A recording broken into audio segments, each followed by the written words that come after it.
Lynn, is it possible Yes. to raise your volume a little bit? I'm not sure if that's possible on your computer.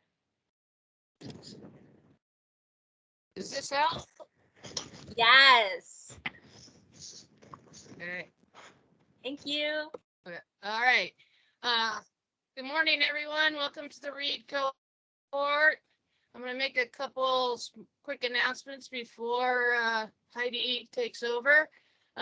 First, I want to tell you that we have a lot of good talks scheduled for the next coming months. So I'll give you a little preview of that. In April, we're going to have a panel talking about tribal relations liaisons and some experiences over the last summer. In May, we're going to have Allison Young and Jordan Speck talk about their experiences as being reads, one first year read and then one the day in the life of a read. Then we're going to have in June AAIC panel, so agency administrator and incident commander panel. And July, we're going to talk about national trails. In August, we're going to talk about lead reads, perspectives and a panel tips, and that's what we have scheduled so far. So I hope you guys can join us for that. I'm also going to share my screen real quick and just bring everybody to the Google Drive for the Read Cohort.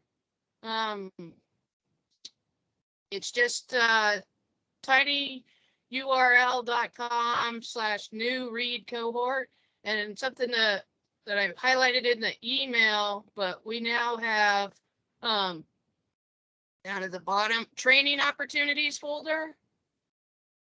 And we've got a spreadsheet, announcements, and a spreadsheet of all the upcoming trainings that we know about, or that people in the cohort have told us about. So it's got the contacts and links to it. So if you're looking for a course, go ahead and look in there. And if you're going to advertise one, contact us and we'll put it up there. So that's what I wanted to show you guys. There's lots of other good info on that. Google Drive, if you have other info you'd like to share with the group, you can put it up there yourself, or you can send it to one of the managers and we will get it up there for you. That's it. Oh, it's transcribing. Watching myself talk. All right. With that, I will hand it over to Heidi Ogle. Talk about GIS, and I'll let you introduce yourself. Okay. Can you all hear me? No one can hear me. Awesome. Nope, hold on.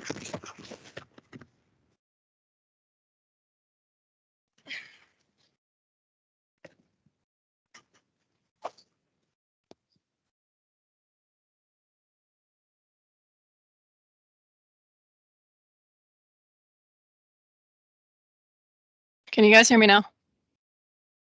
Yep, we can hear you. Yes. Sweet. Sorry. Awesome start. Love that. We got you. Cool. Thanks, guys. Hi, everybody. Let me know when you can see my screen. We can see it. Awesome. Well, thanks. Got some fun stuff to talk about today in the world of GIS and how it relates to resource advisors and what you guys are all up to. I'm going to talk Dixie Fire for a little while. First off, my name's Heidi Ogle. I'm a GIS specialist with the National Park Service Intermountain Region Geographic Resources Division. Our division is part of the Resource Stewardship and Science Directorate. So we spend a lot of time working with archaeologists and biologists and such on my regular day job. So it's not too much of a traverse to make it over to resource advising during incidents. I listed all this stuff up here in terms of my background, just sort of to give you guys an understanding of kind of where I come from and how I joined the community. My first fire was in 2008 in Northern California when the whole place went up in smoke and a lightning event that rolled through. I got red carded in 2013 and really started going pretty hard at it at that point. My main two responsibilities when I go out right now are GISS and resource advising, and that's how I ended up on the Dixie for so long this year. And then I've got a bunch of stuff that I'm doing, trainees, trying to improve my quals. I bring up the NWCG subcommittees because I think it's kind of important for this talk and for this group particularly. I'm the Park Service representative to the Geospatial Subcommittee for NWCG, and I'm acting also as like the READ liaison. So if you guys have issues about how GIS is affecting or how it can be better at helping your workloads and streamline your workflows, talk to me, please. I am your voice at that table, essentially. And then just recently started kind of doing the flip side of that, helping the resource advisor community stay up to speed with what's going on with GIS. So I'm just kind of working in a little liaison role there with the READ subcommittee. And then most pertinent to this discussion, I was on the Dixie for 8 weeks this last summer, from end of July and through the end of September. So it was a huge incident and I learned a ton, worked with some really amazing people while I was on that incident. First, a little housekeeping. Let's see my notes. Oh, too far back, too far forward. Come on, work with me here. First, some housekeeping. I just want to put out the agenda here so folks know if you're not really into this discussion, feel free to bow out. I won't be offended. We've all got busy lives. If you've got some questions or comments or whatever, feel free to throw that in the chat. I've asked my trusty compatriot, Justin Coleman, who also served on the Dixie for 3 weeks as a resource advisor GISS trainee. He's joined us today so he can help facilitate some of the questions and then also provide some links and things that that I'll be talking about and mentioning throughout the course of the discussion. So first up, we've got talking about the Dixie, some of the, like an overview and some of the resource concerns we were looking at there. Next, we'll talk about more GIS specific things like the resources at risk maps that we worked on, some special treatment areas in which we worked with the IMT to try to prevent damage to sensitive locations. Suppression repair mobile and briefing web maps that we developed, and then finally some changes that are coming to the NIFS, the National Incident Feature Service, which is what you all interact with when you're on an incident, all the operational data. We've made some significant changes this year to the schema that hopefully will improve our workflows and streamline some of the work that we do with you guys. And then at the end, I'd love to have as much feedback as you guys can provide and discuss any questions or comments or whatever you may have. So first off, let's see if I can get this to work right. Okay. So this is kind of just an overview of the big statistics for the Dixie Fire. It was the single largest fire in California history to date, just under 1 million acres. In January, PG&E was found to be at fault. Unsurprisingly, I think a lot of us kind of knew that one from the beginning, and they're expecting it's going to cost $1.15 billion. Over 1,300 structures were lost. But the good news is there were no fatalities due to prior or suppression activities. We did lose a few folks to COVID, but nobody actually died as a result of suppression activities or directly from the fire. Over the course of the incident, there were 78 helicopters and 77 fixed wing aircrafts, which dropped over 21 million gallons of retardant. Let that number sink in for a second. It blows my mind when I think about how much retardant, and that's just aerial applications, doesn't even include the terrestrial applications that were applied as well. Last time I checked, before the fire was archived, it contained, there were over 2,500 miles of constructing containment line. Phenomenal number that I hope we never see again. On its peak day, which was in mid-August, I believe, there were 6,579 personnel assigned, of which 198 dozers in one day, 89 crews, 569 engines, 194 water tenders, just insane numbers that we were dealing with there on the Dixie. A little background, most of you guys are going to be familiar with a lot of these, but these are some of the things that we were looking at that the resource advisors were up against on the Dixie as we were going through this incident. Obviously, 21 million gallons of fire retardant is pretty significant. So looks like I'm having some. Lots of misapplications occurred. We'll never know how many, because it was, nearly 1 million acres. We'll never get to all of it, but is obviously a lot of damage was done to the streams and wetlands and rivers in the fire footprint as a result of the aerial applications and the terrestrial applications as well. Lots of stream crossings in sensitive habitat. You'll see these all over the Dixie. If I can get there we go. Get it to work. There we go. Tons of these. I'm sure you guys have all seen them where dozers are just coming along and boof into the streams and wetlands and rivers they go all over the Dixie. Lots of dozers in wetlands. Let's see, maybe this will work better. Sorry. Drafting, obviously, with several hundred water tenders out there. There was a lot of drafting going on all over, and there's tons of anadromous fish and T&E species all over these wetlands and rivers in Northern California. So those were pretty challenging for the resource advisors to get those fish screens on there and get out ahead of those. Obviously, dozers and wetlands. This happened a lot. We'd find this where they, come along with, 10 blades wide and then hit a wetland, turn around on the wetland, screw up the wetland. Lots of destruction like that. Several T&E species were located, T&E species and their habitat were located within the fire footprint in the suppression area. This is the Sierra yellow-legged frog, which is pretty, its habitat was significantly impacted on the east zone and the Plumas National Forest throughout the course of the incident. This picture was taken after the incident though, so we know at least one of them made it, so that's the good news.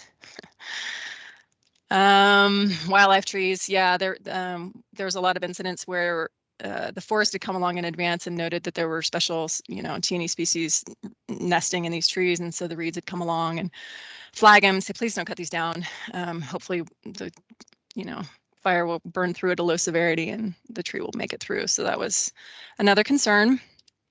Down on the Plumas, Colin Dillingham was pretty worried. He's the wildlife biologist on the Mount Huff Ranger District there, and he was spending a lot of his time during suppression working on clearing out these areas around these guzzlers that he had installed. These things are like 20 grand a piece, and he did put in dozens of them all over the district. And he was obviously, they're made of plastic. Some of them are made of plastic and clearly are susceptible to burning. So he was clearing around them before the fire come through, and then afterwards checking to see whether or not they had survived. Lots of moon dust on significant slopes. This was a significant concern for the resource advisors to get out there during repair and try to get these fixed before the rains came. Invasive species were everywhere. We didn't help much on the west zone. The federal camp, the federal ICP, was placed in the middle of a giant weed patch, about 10 acres of weeds. So we had lots of issues with weeds on the Dixie. And then also the dozers came through the Pacific Crest Trail, which was it is a national scenic trail, which is heavily used by hikers throughout the course of the year in California. It got dozed several times, I think 5 or 6 times the dozers came through it. So yeah, tough, lots of stuff that the resource advisors were looking at out there. In terms of cultural resources and impacts, here's some more information. Some of the stuff that the reeds and the ARCs were looking at on both sides of the fire. It was split into 2 zones, so I'll kind of go back and forth between the Lassen Forest and Plumas Forest and the park, Lassen Volcanic National Park, being in the west zone and the east zone. Historic structures, clearing out vegetation and putting down hose lays to try to prevent these structures from burning down. Wrapping structures. This is one of the historic lookout towers. I can't remember which side it is or where it is, but we did lose one. We lost the Mount Harkness historic lookout tower in Lassen Volcanic National Park after a 110,000 acre run in one day. It was a rough day for a lot of us. Tough to see that one go. Also, there's a lot of railroad and mining activity that's occurred in Northeast California for 150 years. So there were a lot of timbers in these areas that needed to be wrapped. So the teams were out there, trying to get ahead of it and get these structures wrapped. So in this case, this is the Biz Johnson Trail. It's a heavily used trail up in the Susanville area. And they didn't want to lose this. If they lose the timbers, they lose the trail, and it's a $10 million BLM trail or something like that. So they were out there doing the best they could to prevent these timbers from burning down. And then, of course, once the fire had come through, ARCs and reeds were out documenting the locations that had burned, and so that the local units could hire up CRM crews this summer or this winter and summer to get out and document destruction and turn those into SHPO and stuff. So lots of things that the reeds and the ARCs were looking at. Here's another one with the ditches. Lots of ditches that were feeding the mines were dozed as well. So see lots of damage to those resources too. Of course, burial sites. It's 1 million acres. You can only guess how many cemeteries there are out there. So prehistoric and historic. Obviously, the natives don't put up headstones, so a lot of areas that we were trying to clear the brush around and flag and keep the dozers out of to prevent damage to those burial sites. Up in the high country, aspens, there's lots of arbor glyphs up there. So the reeds were out, flagging these trees, don't cut them down, clear around them, hope that they'll make it through suppression and through the fire. And then this is actually a picture of a success story. This is one of the archaeologists on the Lassen, Tyler. He was out there. He got out before the fire with the team and cleared out around this cabin that had collapsed, a historic structure that had collapsed, and was able to save it by wrapping it and clearing it around the site. So anywho, that's a little bit of the background of some of the resource issues that the reeds and the ARCs were up against during the incident. And now kind of switching gears over to how myself and several other reed GISSs who assisted on the fire, how we were able to kind of help out the reeds throughout the course of the incident. The first thing that we developed, and Justin actually is the one responsible for this, he developed this resources at risk maps. They're mobile maps that we can put on mobile devices. They're created in ArcGIS Pro by a GISS. So basically the home units would provide the resource data to us. We could throw that into ArcGIS Pro and then kick out this mobile map package, these MMPKs. We used Explorer last year as the application through which to view these. That'll be changing this year to field maps, as well as you won't be using Collector this year either, but I'll get into that more in the future in future slides. But the really cool thing about these mobile map packages, not only are they an Esri project or product, so they work with the Esri suite of applications, but there was some really unique things that made this a good application for us, particularly with sensitive information as it relates to resources. The first is that we could set them to expire, and that was really helpful for a couple of reasons. We didn't want to be giving resource advisors or archaeologists information that would be stale in a week. So, every 3 or 4 days, we'd post up a new one. When the fire was really burning fast, it was even more frequent than that. But, every few days, we'd put up a new mobile map package that the reeds and their ARCs could download onto their devices or sideload onto their devices and take that information out and have a pretty current understanding of where the fire was at. So it was it's not real time by any means, but it's as close as we could really get to making sure that the fire, we were showing where the fire was, where all the operational data was on top of that resource information. The other thing that was really helpful about that in terms of sensitive information is it really put the local unit archaeologists and anybody dealing with sensitive data really put their minds at ease, because we could load these mobile map packages onto devices, but people couldn't take them home. They would expire. So they were useless after that expiration date was up. So that was really a helpful way to be able to provide the right information to the right people, but also know that they weren't going to take that information home and it was protected essentially. And speaking of protection, the other cool thing was we could password protect access to these mobile map packages. So at a couple of weeks during the incident, I was the only GISS working with the reeds. So, and we had 3 camps stationed across the incident at that time. We had one at the park in Lassen Volcanic National Park, one up in Susanville, and then one over in Quincy. And those are like well over 100 miles apart, each of them.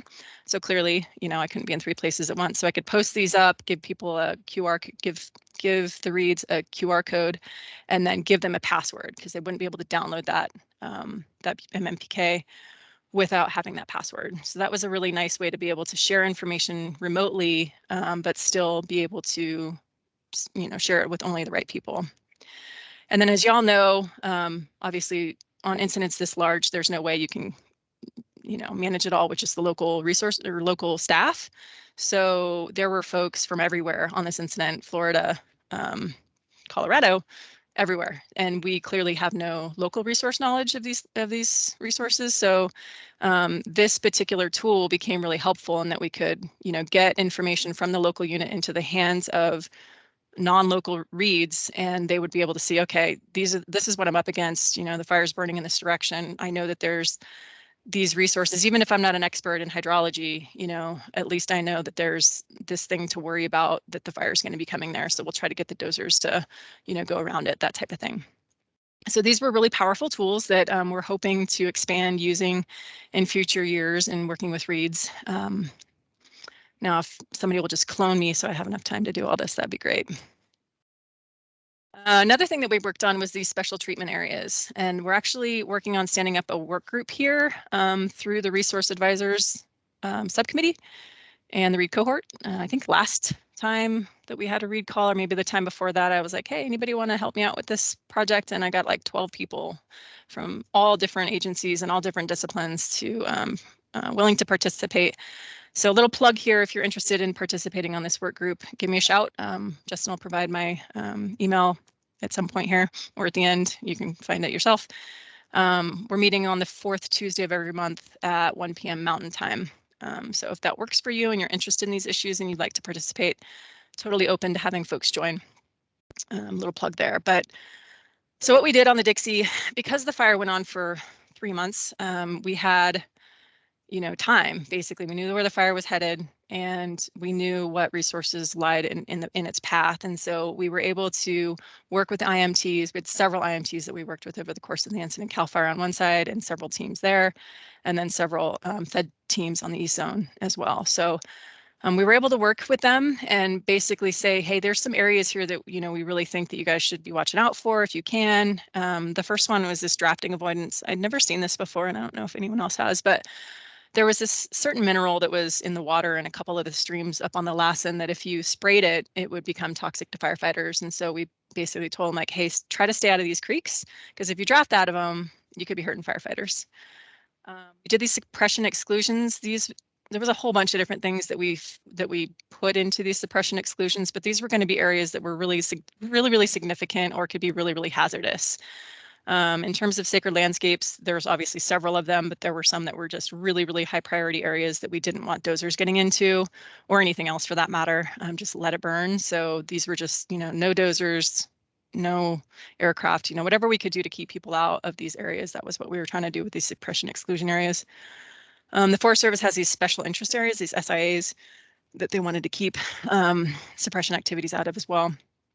Another big one was hazmat sites.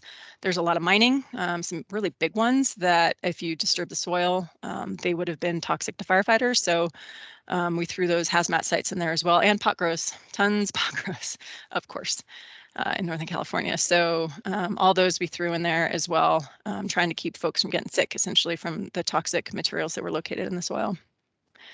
And then dozer avoidance.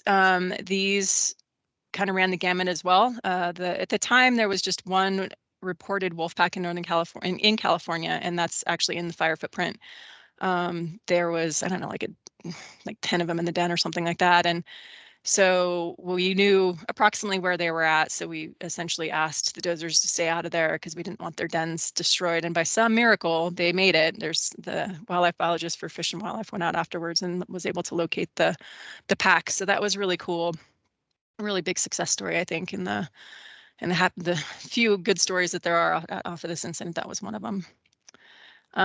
Forest, Lassen specifically, had a lot of monitoring plots that they didn't want to be dozed, so we threw those in there as well. Obviously, the PCT did get dozed a couple times, but we did try our best to say, please don't doze these. We did lose the communication line one time. Justin was down on the East Zone and I was up on the West Zone. Could not get a hold of my trainee and I was terrified. But so anyway, we did put things like that in the dozer avoidance area as well. And then of course, retardant avoidance, all the pilots are super familiar with this. And they actually called us one time when they noticed that there wasn't a retardant avoidance layer on a AirOps map. So we made sure we got that on there. But basically 150 feet from the center line of rivers and streams, retardant avoidance areas. One of the big lessons learned for me out of this incident was the terrestrial application of retardant is becoming quite significant on maybe just California fires. I'm not really sure, but there were a lot of tenders out there going to these mobile retardant bases and filling up their tanks with pink sludge and spraying it all over the place. Well, those terrestrial operators are not familiar with avoidance areas. So we had a lot of misapplications occur as a result of that. So I think that's definitely something that we have room to grow and improve on. Okay, once we moved into suppression repair, this is when really got to use GIS in a pretty effective way. We kind of, the roles kind of switched. The IMT kind of goes into a receiving role at that time, a lot of times. And that kind of happened for us. I was down on the East Zone at that point, and this is the process that we used when we were doing the suppression repair mobile on briefing maps. What was really cool, the incident was so big, putting the whole incident or even a whole zone on one, 3x4 piece of paper just wouldn't do any good. It's just too big to show all of what's happening across the incident. So we took a tablet, hooked it up to a TV, and then did our briefing maps at the end of the day using the same information that the reads were using when they're out in the field. So they were able to just zoom in on the tablet. It would show up on the TV to where they wanted to be, and they could kind of walk through and explain where they're at in the process, in the repair process with their different divisions. So I thought it was pretty powerful, effective way to, kind of transmit information between the team and the reads. And we had a huge team of reads on like both sides throughout the entire incident. There was always like 15 to 25 reads on each zone throughout the course of the incident. So lots of information to share at the end of the day. But what we did is we used some different color coding, things that folks weren't super familiar with. It took a little bit of training to work with the teams to get them to understand what we were trying to achieve here. But basically we colorized things and explained to them like, these are the colors in these maps and these are what they mean. Instead of unknown, purple would signify that it needed to be assessed. And then once an archaeologist got out there, they could make the determination whether it needed mechanical repair, hand crew repair, or just none at all because it would destroy the resource too significantly. And then once the archaeologist had cleared that, then the crews could come in and start repairing those locations. So we had repair in progress. Once the team felt it was done, they turned it to orange. And then once the read had proofed that, had reviewed the work and made sure that the repair work had matched the repair plan, then it had been moved to completed inspected. So kind of see a little snapshot there of what it looked like when we were working pretty heavily in repair at that point. Another thing that happened down on the Plumas was these potential operational delineations, which we signified with like a wider halo. So these are just halos sitting behind whatever the feature is, right? We think of GIS as kind of stacking it up. We added another layer in there because this is what the forest wanted. The Plumas National Forest wanted to have these potential operational delineations. And many of you are probably familiar with this. It was my first go around with these, but essentially what it was about was trying to identify dozer lines that the forest wanted repaired, but only to a minimal level so that they could be reopened. So they didn't want, crews falling trees on them to close them. They wanted to just lightly close them so that if they get incidents in the future, they could reopen them easily. But they also wanted them close enough to where there wasn't erosion and you couldn't get ATVs out there, destroying the locations. And so that's why sometimes you'll see like a black line on top of a red line on top of, or black line on top of a blue line on top of a red line, essentially saying where that line is at in the process of repair. And then also if the forest had identified that as a location that they wanted to keep open, or somewhat open. Okay, so switching gears now to the future. As many of you have probably heard, and probably knew in the past year or two that we were getting here, we are officially going there in 2022. We're migrating to field maps, it's official. What that basically means is field maps is an umbrella application. So Explorer, Collector, and Tracker are now all part of field maps. And field maps is no longer, Collector, Explorer, and Tracker are no longer supported by Esri. You can still download them. If you go to your app store, you'll see them there still. But Esri is not doing anything to fix bugs. They're not improving them at all. So it's basically like, the techno way of getting rid of something, right? Of sending it off to the anyway, so Collector, Explorer, and Tracker are no longer supported. They were officially deprecated last year, and we will not be using them in fire in this season and in the future. We've replaced it with field maps. They look almost the same. So on the bottom right here, I didn't blow it up, but there's pictures of both, like what they look like, and you'll notice they're almost identical. There's very few changes to the interface between collector and field maps. So you're not going to have this massive jump. Don't be scared. It's not going to be much. On the GIS side, there's a few improvements that we can do to make your experience better, but you're really not going to know until like, oh, look, I can do this new cool thing. But everything that you could do before, you can still do in pretty much the same way, if not exactly the same way. New features, a couple that are worth mentioning, I think, to this crowd specifically. Recent values. How many times have you guys been on a fire and put in Dixie and then as the incident name, and then you make another feature and you have to put in Dixie all over again? And it's really a pain if it's a long named fire, right? So what they've done, at least with iOS, and hopefully this will be out on Android before the field season or fire season starts, but is it's able to capture recent values. So spell it right the first time, use your capital, right? Don't do spaces, and then that value will persist. So you can just put D and poof, it comes up. So that's pretty cool, super helpful. And then this markup function, which is kind of neat. So when you use the markup functionality, it's basically saving it to the C drive of the device, but not up to the cloud. Like you won't sync that to the cloud. When you come back in, hit sync, it doesn't go up to anything. It's just your own sort of local information. So that's helpful if you know you're going to take a long walk and you want to mark where your truck is, or I don't know, something significant when you're outside, but it doesn't really go into operational data. It's not something that, we're going to want to maintain as, fire incident data. So those are a couple cool things to be looking out for when we make the transition over to field maps this year. And then another big, I wanted to kind of address these because these are some of the changes that we've made this winter that you're going to see on the fire line in 2022. Some pretty significant changes. We have made a change to the repair status dropdown. So previously the default value was unknown, and that wasn't really super helpful for reads. So we changed the default value to in-use fire management. And what that means is when somebody makes a line or makes a point, the automatic default value, that the halo that's going to be sitting behind that is going to be in-use fire management. And the idea behind that is that once the IMT has decided that that location is no longer necessary for suppression activities, then they'll release that to purple, being needs assessment. At that point, that's when the reads and the ARCs go out and check out the locations and decide, whether repair is needed, and if so, what kind of repair. So look for those to change. To help out the colorblind folks, we're trying to avoid just colors, and so completed inspected is going to be like dashed, and also to help with if it's printed in black and white too. A little bit of change there, not huge things, but you'll notice them and they could have an impact on your workflows, so be aware of those.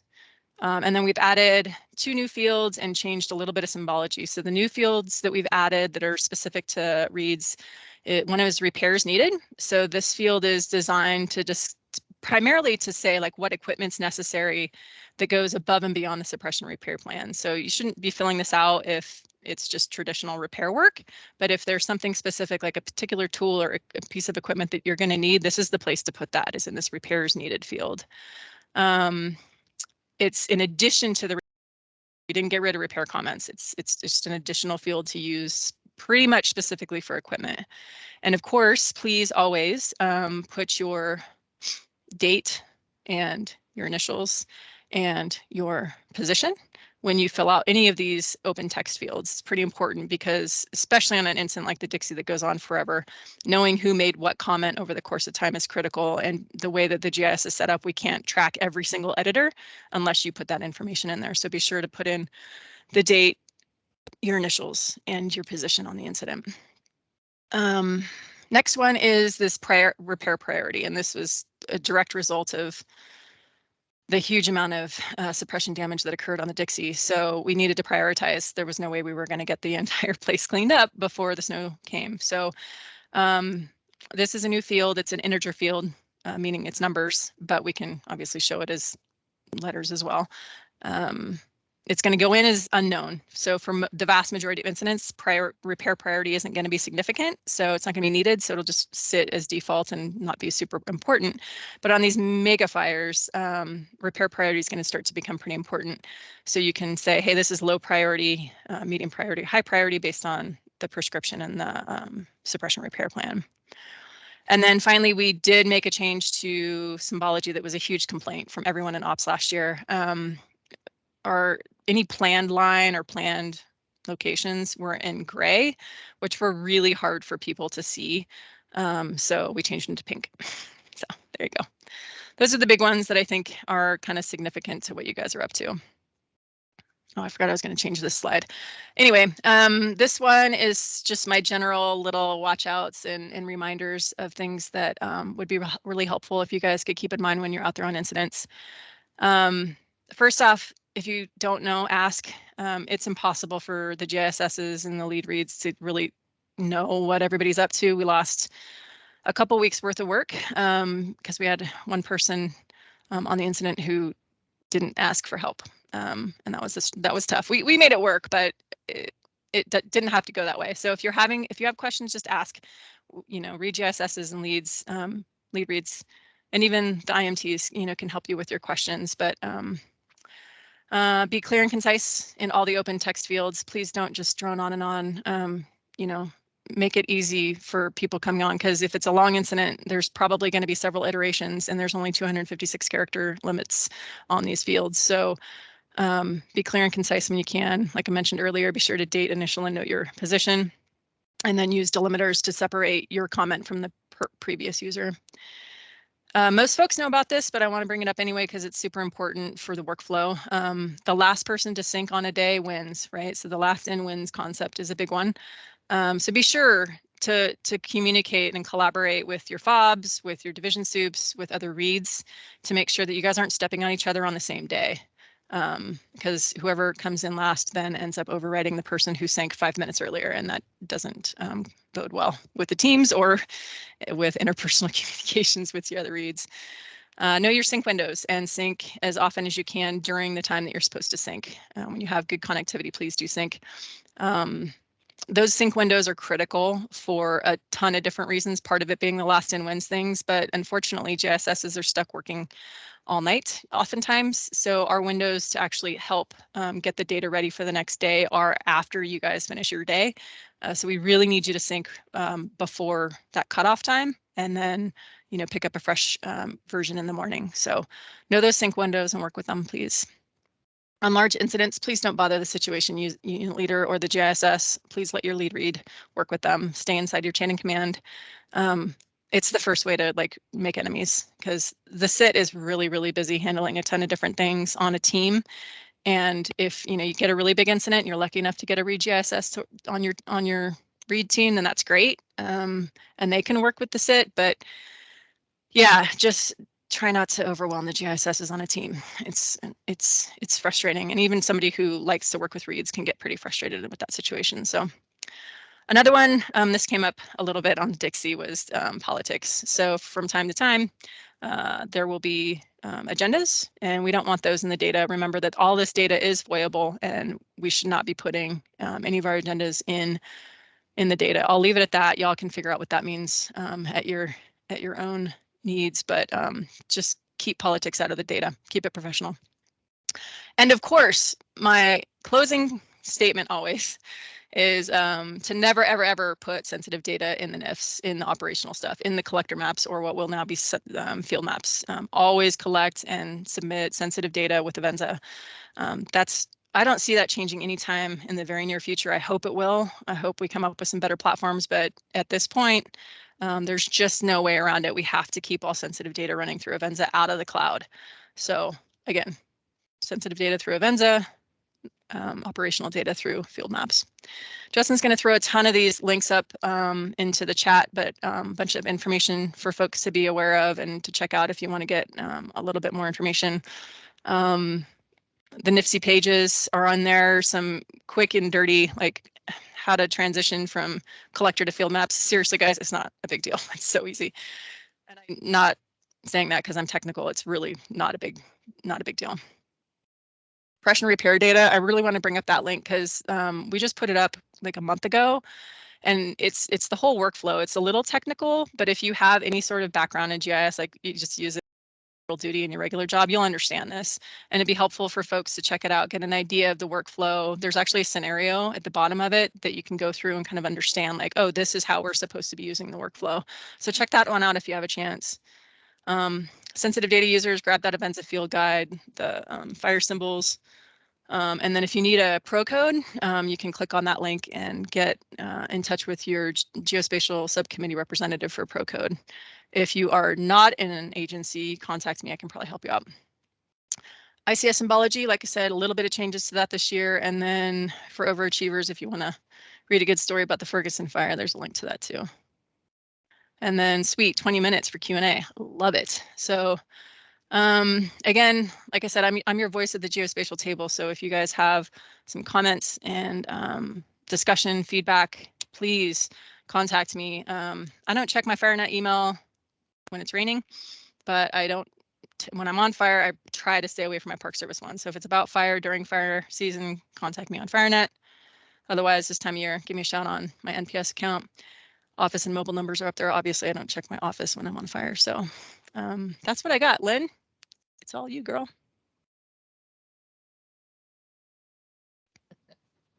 I know there are a couple questions in there, and I know Jason's been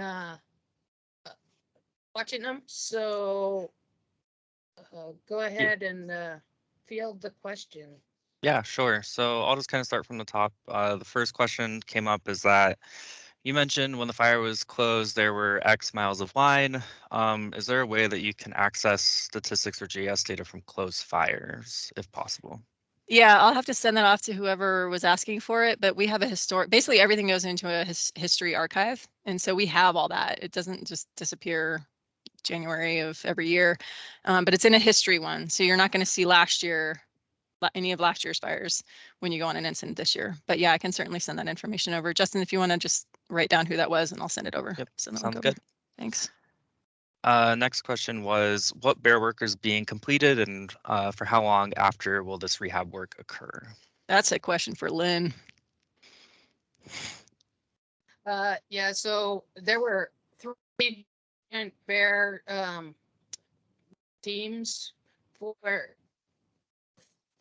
both forests for the whole Dixie. Each forest is taking on the bear on their own. I don't really know what's going on the Plumas, but know that of the 3, it was over $1 million worth of, it's a couple $1 million worth of proposals. They're still sorting out what got funded and what didn't get funded. We got pretty early snow and have it, at least on the last, and have not started our bear. We will start when the snow starts to melt. We think in about April we'll be starting our bear. Majority of the package is roads. That's about all I can say right now. Great, cool. Thanks. Last question I have right now is any tips for reads working on a smaller fire, type 3, with no access to a GISS where we're the ones making the maps? Any advice? For a type 3 with no team, no IMT with a GISS on the team assigned. I've never worked an incident like that, so I really am not probably the best person to ask. If somebody else wants to jump in on that one, feel free. I can speak to type 2s and smaller type 1s. If you don't have a lead read, working with a situation unit leader, which is the GISS's supervisor, is how to get maps. But you know, don't talk over them. Don't speak ology to folks because they may not really appreciate that. And you know, they've got a lot on their plates. Reads tend to kind of be like the last priority. I shouldn't say it that way, but it's not as high a priority as, you know, firefighter safety, bottom line. So I'd say kind of, you know, be a little careful about and try to be reasonable with your requests, you know, to ask for one-off maps, that kind of thing. I don't know, anyone else want to jump on a type 3 incident and how to help with that? Sorry, it's just not my expertise.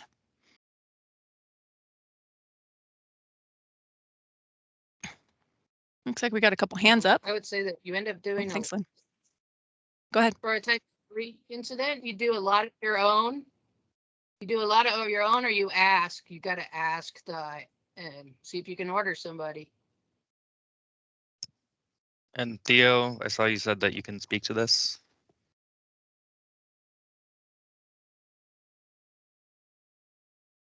Yeah, hi, this is Theo. I just wanted to say we encountered this on the Windy Fire this year, and as long as we had the IC's support, we were able to hire a GISS for however much time we needed them if they were available. That was kind of how we got around that. Nice. Yeah, I'll actually add a little piece to that. I know that there's getting to be a lot more interest in GISSs helping out reads, like specifically as read GISSs. I've had a lot of people come to me recently who are really strong GIS users who are interested in kind of taking on this role. So those of us who've been doing it for a few years are trying to kind of bring people like Justin under our wing and bring them up so that we can have folks who are really versed in the resource issues helping out reads. So. All right, great. And then we're getting a bunch of questions in the chat I'm keeping track of. So to continue on with just the questions from Martin, operational GISS question for Heidi. How are we doing in general having qualified GISS to meet needs? Yeah, it's a struggle, big struggle. But we've changed our approach thanks to COVID. We have migrated S341 to an online environment. So, and we've gotten NWCG approval to do that. So we'll be teaching about 100 students annually now in 3 virtually provided online courses. Then next year, hopefully we'll be providing an advanced course for more, which is going to be in person for the more advanced topics like WFDS and spatial analysis and stuff like that. That's just, you know, kind of lead GISSs, that type of class. So are we meeting the need? I think there's probably more people retiring or leaving the GIS position than we're able to replace. And of course, just like with reads, we do train a lot of people who just seem to not be available that time of year, which is always very frustrating. But we're doing the best we can, and we'll just keep on training as many as we can. And I'm a huge advocate for bringing out trainees always under me. I almost never go out without one. I'm just trying to get folks trained up and ready to go. So we're trying. But a piece of it that I kind of hear a lot about is like, you know, what's the deal with read GISSs? There's not likely, at least not in the very near future, to ever really be a read GISS position.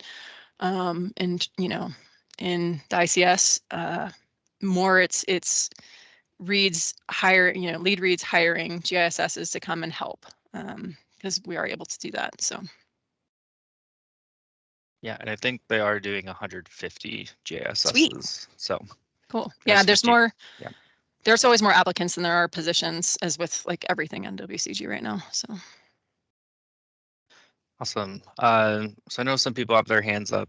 I'm just going to go through the questions in the chat first. So if you can type in the chat, that'll be easier. And then we'll get to you at the end. So next question, how often do you see retardant avoidance zones for streams ignored or mistakenly hit? Terrestrial applications is quite frequent. It's something that we need to deal with as soon as possible. I don't think it happens very much. I shouldn't say that. I did see some physically aerial applications, but I mean, it happens, but it's, you know, these things are massive incidents. It's understandable, unfortunately, that these things happen. I think our room for improvement is with terrestrial applications and working with the MRBs, the mobile retardant bases, getting the maps to say, don't spray your retardant with 150. It's, you know, the same stuff, same toxic material. We just don't want it in the streams and wetlands. And so I think that's an area where we certainly have room for improvement and education. Awesome. All right, this one's kind of a long one from Blake Sheldon. So say we have a fire on an MPS unit. Could or should allowances be made to collect sensitive data on field maps and managed through the MPS portal? For example, at home unit at Mesa Verde, we wouldn't go out with our sensitive data on fire. Problem, of course, would be interfacing with an external incident team. Yeah, that's the whole deal. You can't interface. So if all your people are parkies, you could do it, but then you'd have to switch back and forth in field maps. Every time you wanted to go to operational data, you'd have to log out of your NPS account and then log back in with your NIFSI one. It would not be fun. I understand you've invested a lot of time and energy on your data set, Sheldon, for sure, but you know, I know it's a struggle and we are looking at solutions. And if you have a cloning machine and you can help me out and I can spend more time working on this, that'd be great. But at this time, and I did ask Esri during fire season last year, if they could set it up in such a way that we could do mobile map packages, editable mobile map packages, so that we would solve this problem and then be able to sideload it. Sorry if that's too technical for folks, but that's the solution that would solve this problem. And they said no, because it would prevent them from making money essentially. So anyway, I know it's a problem. You still have to use a benzo. Sorry. Okay. What can a read do to keep dozers out of historic mining ditches? I don't know, Lynn.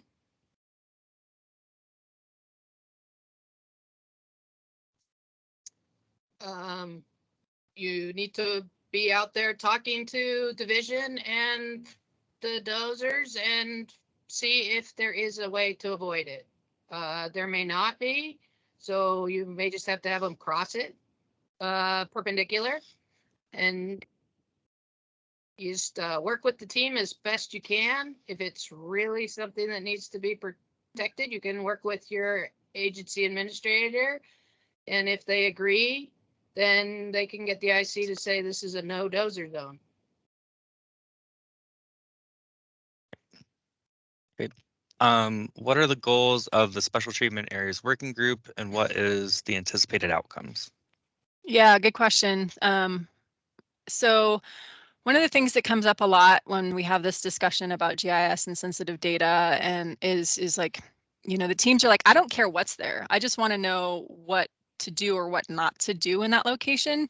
So the goal essentially, oh, another thing I forgot to mention, I brought this issue up to the geospatial subcommittee a couple months ago and got the green light for us to stand up a standard. I don't want to get too technical and scare everybody away, but what we're looking at doing is something similar to what the structure triage layer is, and that basically we can put together these data sets where we're like, okay, archaeology, we don't want a dozer there, you know, or sensitive stream, we don't want retardant there, and have that information ready to go on an incident so that we can immediately share it. So it's not really about what's there, it's about what suppression activity we do or do not want to have happen there. And then have that ready to deploy and then be able to give that to the teams upon arrival. And then of course throughout the incident. So that's the goal of it. It's basically taking resource data and turning it into suppression technique data. So I think that probably answers it.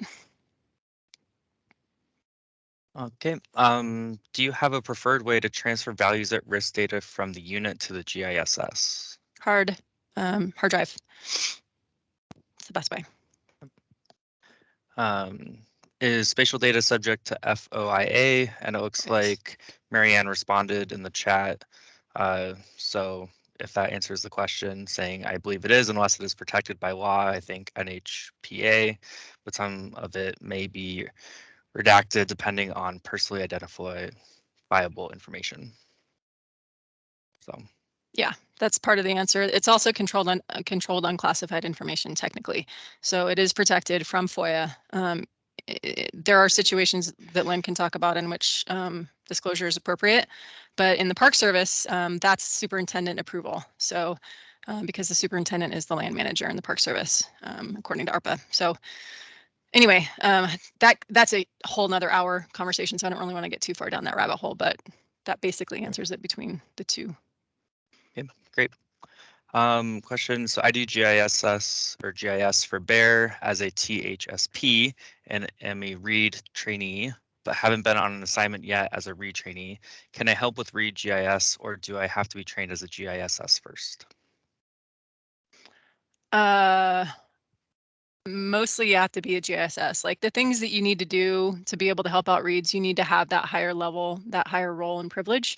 So if you do GISS and you're a power user, you know, if it's your day job, absolutely. Go get the GISS training, sign up for S341, get qualified. Give me a call, I'll take you out as my trainee. And then, you know, most likely you'll be hanging out with all these guys. So I think that's it, Justin. Did I miss something? Yep. No, I Okay. think so. That's right.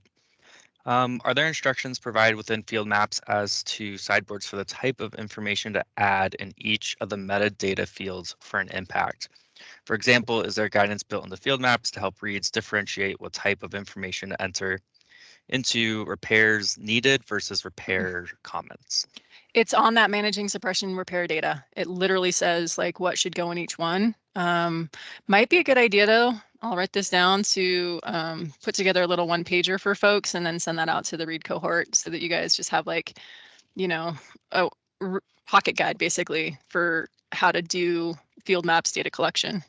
So, but it's in that, if you click on that managing suppression repair data link that Justin put up, then you'll see the specific guidance for what each of those fields means. Great. How prepared are the affected units to share critical spatial resource data with GISS? I'm sorry, Justin, say that again. So how prepared are affected units to share critical spatial resource data with a GISS? And I can answer this too. It basically is really unit specific. Yep. If a national forest has their spatial data all ready to go, put together with the metadata fields, and they can just send it to us, great. But a lot of times different units will just send us sporadic spatial data that they find in the folders that they have, and then we have to sift through it and determine what is useful, what is critical, and that's kind of part of this whole GISS read role, is having to sift through all that data to then upload it into those mobile map packages to then give it to you guys for the field. Yeah, and I will say that data management on an incident is not possible. On an incident like the Dixie, we don't have time to clean up your data. Sorry, but that's your job. So part of your pre-planning activities as a, you know, as a archaeologist or whatever, and on your home unit should be getting your data ready, because it's nearly inevitable that some sort of natural disaster is going to occur. And, you know, we can't show up and do the GIS work for you. There's just way too much other stuff to do. So please, you know, as a sort of warning to everyone out there, please get your data ready, get it into standards, get it into the same geo database, get into the same projection, all that, so that when the inevitable happens, we can respond as efficiently as possible.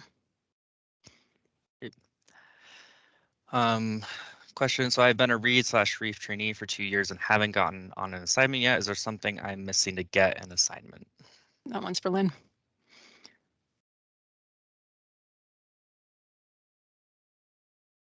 First, work with your local dispatch to make sure that you are showing as available when you are available. And then second, pay attention to the read cohort folder for incidents that are looking for people. And then you can call the contacts on that list and see if they still need people. But the first one is really make sure your dispatch knows that you're available, and then you can be getting those orders. Great, thanks, Lynn. On some past incidents, i.e. Dolan, we've had serious problems downloading map areas and collector in places with poor internet connectivity. So there's still the issue with field maps and mobile map packages. Yeah, internet's internet. That's not going anywhere, unfortunately. I don't have a solution. They do have cows and pigs. I can't remember what all the acronyms are.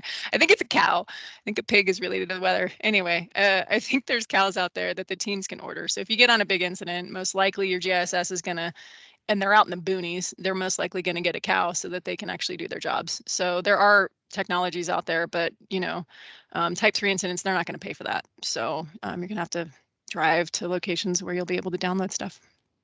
Yeah, and that's specifically for field maps. The mobile map packages are all sideloaded, so you're not actually downloading anything from the cloud. You're connecting it physically into a computer and putting it on the device. So that does not require internet connection, except for if you are remote from the GISS and you have to scan that QR code, then you'll have to go into the QR code, which will use the internet to then download it onto the device. So Yep. depends on if you're with your GISS or not for the mobile map package. Yep, 100%. Okay. Got a couple hand raised. Should we move to that? Yeah. Before we Yeah. lose them? Let's go to the hand raise. Right now we have Martin and Theo, so I can see there might be more. Yeah, Martin, go ahead. Oh, he put his hand down. My hand was raised in error. I apologize. No worries. Theo, what you got? Sorry, my hand was from the previous comment I made. But Sweet. to expand on that, for hiring, trying to get a GISS on a smaller incident, the IC just needs to put in a 213, and then you can order a GISS either in the field or remotely. The quote was, if you can get a helicopter with a 213, you can get a GISS. Good point. Yeah, and that RIST, the remote incident situation team or something, whatever it stands for, we're expanding that a lot. We found a lot of gains were made last year with remote folks. We were able to cover a lot more fires through, especially smaller incidents with remote teams. So that's a possibility. Good comment, Yeah. Theo. Great. That helped out a lot. Thanks, Mariah.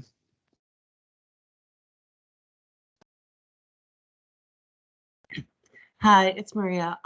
So I am wondering kind of my experience has been like the first 2 days on a type 3 fire when I'm the only resource advisor / like one of the few people that does GIS, and it's still kind of choppy. So I was kind of wondering if there's like a way, if maybe we have a template of an MXD where, we can just put in all our information and it's already connected to all the symbology that we want to use in the fire. Is that something we have access to?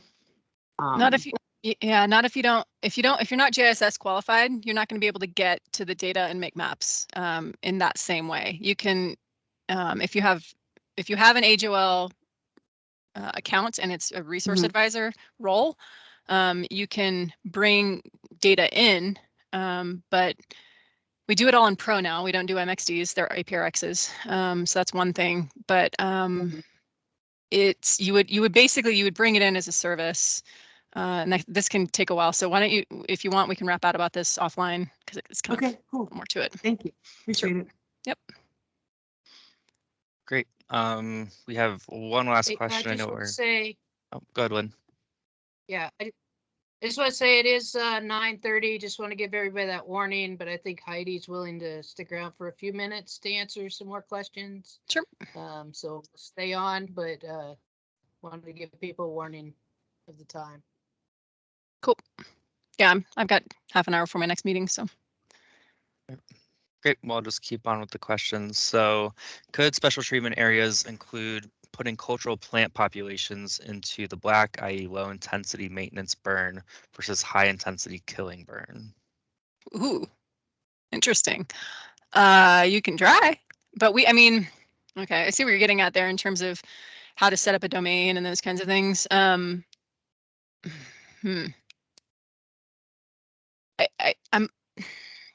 There's a balance, right? Like in order to make sure that you're meeting the really special needs, sometimes you can get too far down in the weeds and people just blow you off because of it. So I don't want to get like into a really, really specific use case with domains like that. I do understand the need and the desire. Certainly cultural burning is becoming more and more significant. I'm glad to see that.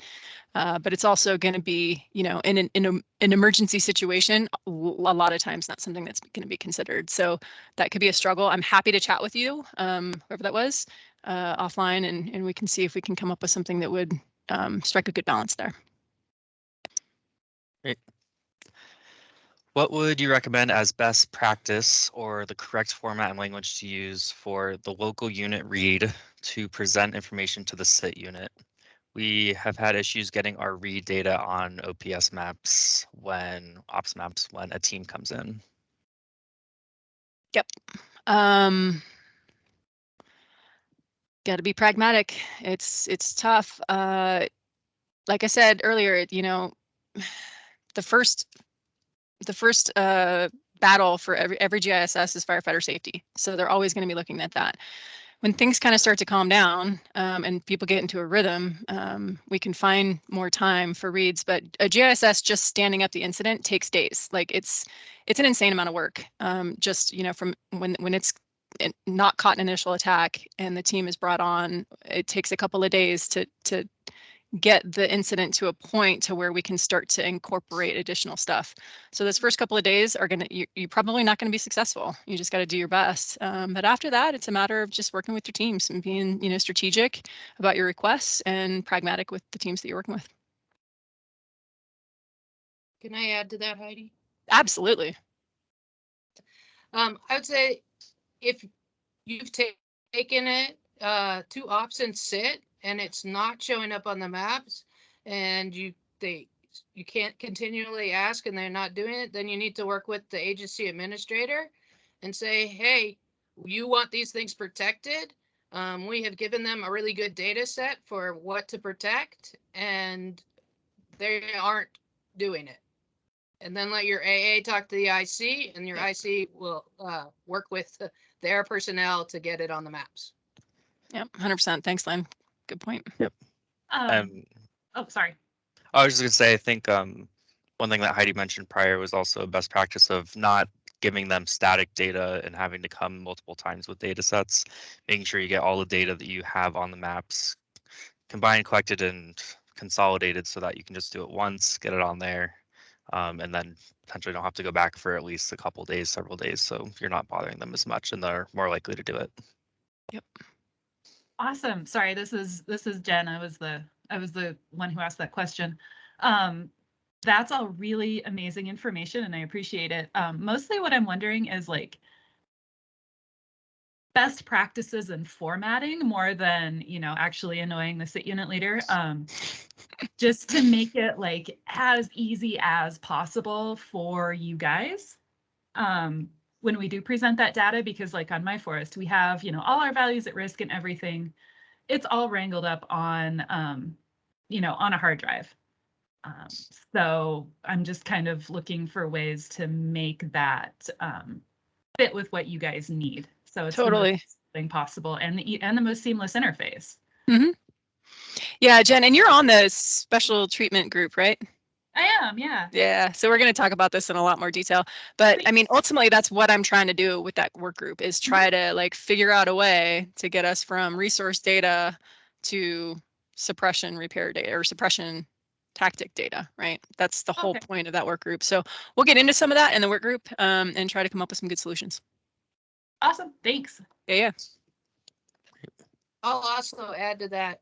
I think we have, as reads, we have to remember we have to present the data that works for reads on reefs on the ground. And that's a very different data set than the data set that we're going to give to the team. And the GIS is on the team.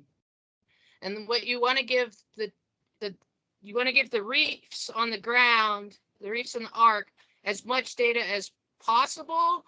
But we do have to figure out, like on big incidents like a Dixie, how to make it so that the stuff that really needs to be flagged and avoided or keep heavy equipment out, that is highlighted over other things that are like, this is just habitat, big habitat areas. And then for the incident management team, you really have to focus the stuff and pick out only the stuff that like this is a no touch. Yep. This is we don't want you to deal with this. This is stuff that is important to us, or you have to have a arc or a reef with it. And it needs to be very targeted for the team and not these huge, like 6 or 7 data sets that are all like have 500 metadata pieces to them. And these needs to be very concise, easy to put on a map, and it's a 1 sentence: avoid, don't touch, talk to a reef. That you got to separate the 2 types of data sets and make it very clean for the team versus what your reads are getting. Yep. Totally. And I was really careful about that with special treatment areas on the Dixie because I was really worried that if we put too much stuff into those layers, they were just going to tell us to piss off, frankly. So I was really touchy about what we put in those and made sure that I mean, most of the stuff was hazmat stuff, things that were about firefighter safety, so that we had buy-in from them. And I wasn't just throwing every ARC site in 1 million acres into a layer. That's not going to fly. So got to be careful with those. But we'll talk about that some more, Jen. Thanks for bringing it up. Great.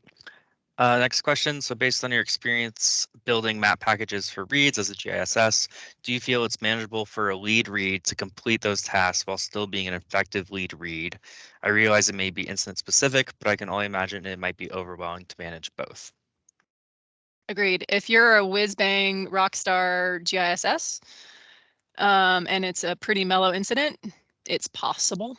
But it's pretty technical what we do with that. You know, you have to have a certain license, you have to have a certain extension installed. We have a lot of admin issues with our machines that we have to deal with as GISSs. So if you don't come from a GIS background, I would not recommend it.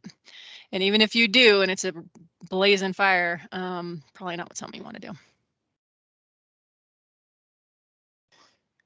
And I'll Great. say from a lead read perspective, from anything from a type 3 above, if you're trying to do GISS and be a lead read, you are way overtaxed. Yep. Then you shouldn't even try it, because you're going to do so many meetings as a lead read. You can't do the GIS at the same time.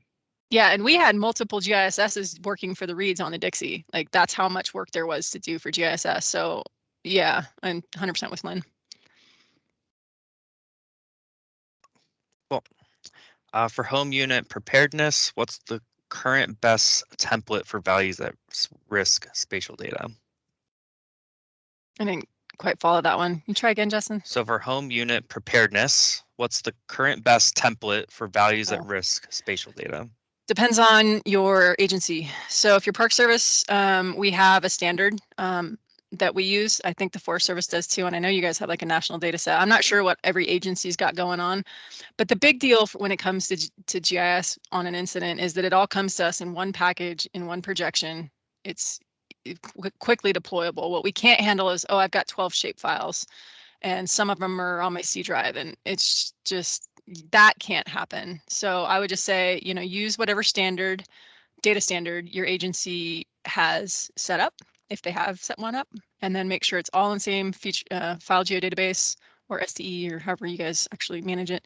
But then ready to go as one package unit to the team or the GSS, I should say.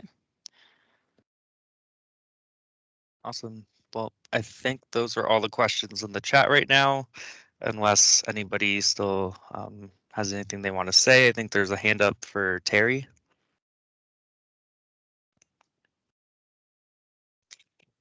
Yeah, this is Terry. You got me? Yep. I know that kind of a common theme was, you know, about emerging incidents and best mapping protocols there. And I think it's just important to note that, you know, truly even at that type 5, 4, and 3 emerging incident, that that field maps and you know, like regionally developed read maps or operational maps can go a long ways there. It's maybe not as customizable with some of the sensitive data, but in theory, and I know in Region 6, we had a map group put together for both operations, you know, firefighters and reads. And so that the first, you know, type 5 I see there, if they were using, you know, mobile devices, would have a lot of this information, you know, retardant avoidance areas, and they could be mapping their dozer line on day 1. And then because it's all using the same, not NIFC, but help me out, Heidi, the feature service, the incident feature service, yes. that when you show up later on a type 2 team, it's not a restart, you know, it's all carried through. So that's just important for folks, I think. Yeah, great comment, Terry. Thank you for that. Yep. Awesome. There was a question if would layer packages be a good way of providing data. I did pop in the chat that map packages would be great too, because it maintains that file geodatabase and the symbology and things like that. Yep. So that's exactly what I would have said. Thanks, Justin. Yep. All right, I don't see any other questions or hands raised. Just praise for you both for doing this presentation. Anytime. Thanks for your help, Justin. Yeah. Cool. Thanks, everybody. Be sure to reach out if you guys have any questions or comments. Like I said, I'm super interested in any feedback you guys have because I'm trying to help. So thank you. Thank you, everyone. Thanks, Thank you, everybody, Heidi. and I Thank you, Justin. Bye-bye. Yep, on thank the you guys. Google Drive is and Yep, presentation is on the Google Drive.